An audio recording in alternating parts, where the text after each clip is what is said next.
চলচ্চিত্র উৎসব বিশ্বের শোবিজ অঙ্গনের অন্যতম বড় চলচ্চিত্র উৎসব এটি।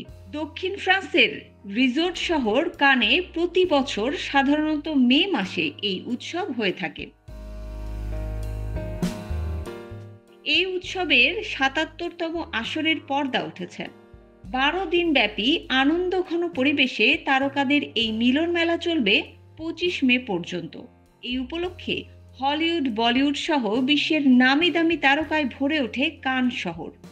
প্রথমবারের মতো এবার কান চলচ্চিত্র উৎসবে গিয়েছেন বাংলাদেশের অন্যতম জনপ্রিয় অভিনেত্রী আসনা হাবিব ভাবনা। ভাবনা বুধবার নিজের ভেরিফাইড ফেসবুক আইডিতে ছবি পোস্ট করেছেন। সেখানে তাকে নজর কাড়া পোশাক ও চোখ ধাঁধানো অভিনব লুকে দেখা গেছে। ভাবনার সেই পোস্টে অভিনন্দন জানিয়েছেন ভক্ত অনুরাগীরা। পুরো সাজে রয়েছে স্নিগ্ধ আমেজ।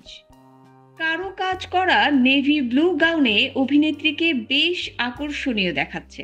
উল্লেখ্য, ছোট পর্দায় দীর্ঘদিন ধরে অভিনয়ের পর ২০১৭ সালে ভয়ঙ্কর সুন্দর সিনেমা দিয়ে চলচ্চিত্র ক্যারিয়ার শুরু করেন ভাবনা।